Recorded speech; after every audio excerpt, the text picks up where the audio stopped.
So today we are up at Rainforest Station again in Kuranda, Cairns, and you can see it's just beautiful. Mountains in the background, some beautiful rainforest. And so we're just in the park. If this is your first Facebook Live with us, we are in our park up in Kuranda, and due to the government restrictions and COVID, we've had to shut to the public, but we've still got our essential keepers on, taking care of all of our animals and giving them a bit of love, food, scratches, everything like that. So we've been introducing you to a few of those over the last couple of weeks. Good morning, Pip. Morning, Tez. So today we've got a really cool episode. So we're here with wildlife keeper Shani, and she's going to talk to us about all things macropod. Morning, Shani. Hi guys, how are you going? Okay, so here today we have Lily. Lily is one of our geriatric swamp wallabies. She's actually 12 years old. Wow. So she's getting along in years, but you know, she could have a few more years left in her. They can live up to around maybe 16 or 17, depending on whether they're living here in captivity or in the wild. Cool. Good morning, Katrina from Perth. Ah, that's my sister. Oh, good morning, Shani's sister. And my nanny. Good morning, nanny. We've got Sarah Rosidi. That's Pip's sister. Got the whole Capta fam on. Very good. Morning, Tez. So you're saying this is one of the geriatric wallabies? So this is Lily. Lily is a swamp wallaby. So despite their name, she's going in for some more corn. Here you go, Lily. Lily. Lily. So how old is she? She's 12 years old. And is that old for a swamp wallaby? It is fairly old for a swamp wallaby. You can see that she's got a bit of greying on her face over here. Just around her snout, and you can see her closing her eyes in enjoyment, pure bliss of eating her favourite food in the world, which is of course sweet corn. So is that like chocolate for her? Yeah, luckily it's not as bad as chocolate is for humans, for a wallaby.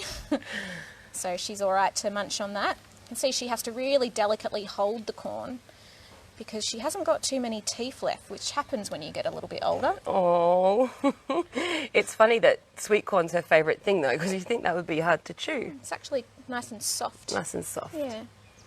So Tez says, what's her favourite food? Well, it is sweet corn, I think. Definitely is. Who else have we got? We've got Jennifer, Michael and Catherine in Perth. We've got good morning from Palm Cove. Shan is watching as well. T's watching. Morning, T. So, if anyone has any questions about macropods in general or swamp wallabies in particular, just type them in the comments and we'll try and get to them as we go along. But if you're just joining us, this is Lily, the 12-year-old swamp wallaby who lives here at Rainforest Station.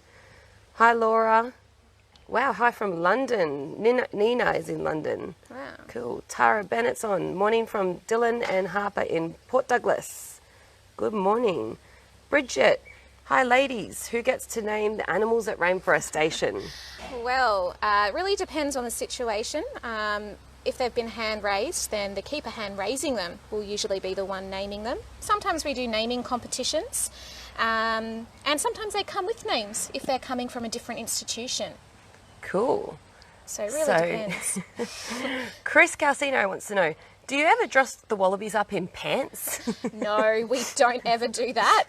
Don't really think a macropod would enjoy being dressed up. If you take a look at those feet, they're called macropods for a reason. Macro meaning large, pod meaning foot. And they can do a lot of damage with those feet if they wanted to. If we tried to put Lily in a pair of pants here, I think she'd have a go and give us a bit of a kick. So we've got Salita on. Hello from Will and Theo. Dion is watching from Brisbane. Cool. Hey, Lauren is watching. Kat Johnson. Good morning from the Johnsons in Speewah. We've got Ross on. Tez wants to know, has she had any kids? Oh, I'm not too sure on that one. Her pouch does look quite saggy, so I'd say that she has in her life, but she's certainly post-breeding now.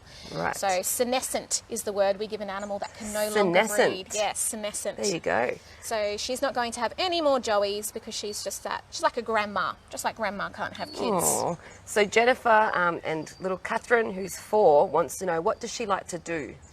Well, swamp wallabies do a lot of sleeping. So they're actually crepuscular. If you remember from the dingoes a few weeks ago, they're animals that like to be active first thing in the morning and first thing at night.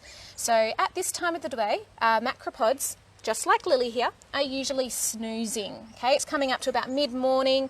They're going to find a nice shady tree to sleep under for a few hours. But because Lily's here in captivity, she doesn't need to worry about not using too much energy when it's hot because she gets yummy treats like corn during the day. So apart from sleeping and eating and maybe having some fun with a boyfriend, she doesn't really do too much. Oh, Nina would like to know, are they friendly? Lily certainly is. Now, Lily, being a captive animal, is obviously very used to people.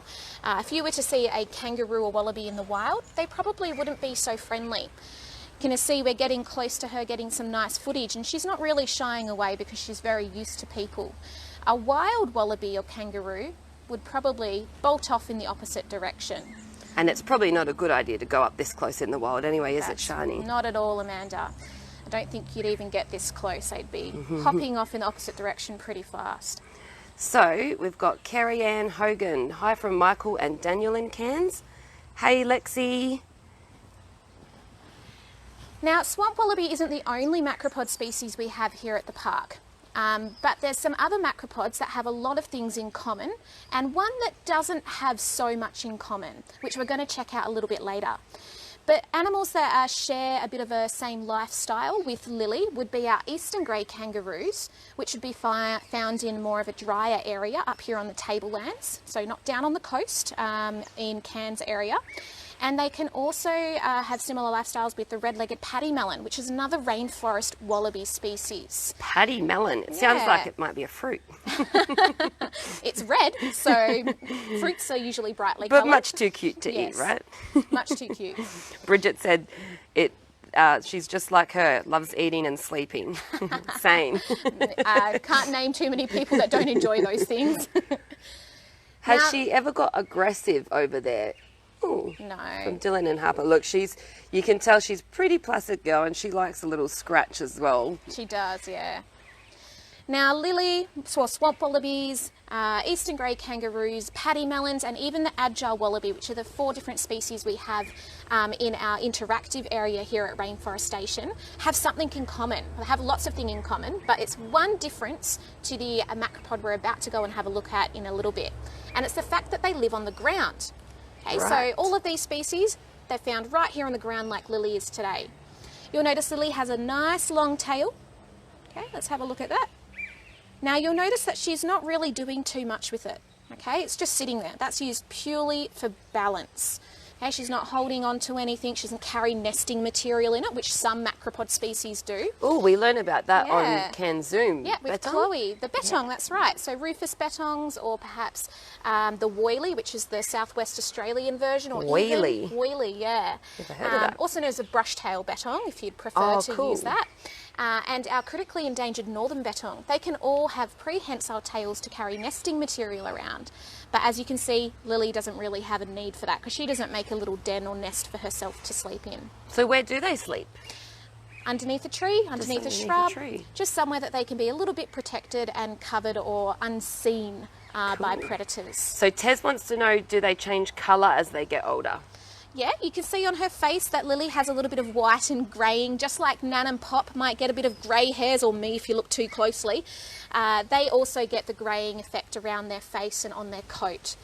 Right. There are some other changes that usually happen with old age as well. They usually get a lot slower, less active, and they usually lose a little bit of condition, which is meaning weight. But Lily's looking pretty spot on here at the moment, and that's because we spoil her rotten with her favourite foods. She is often hanging about where the keepers do come out for a treat, isn't she? She is.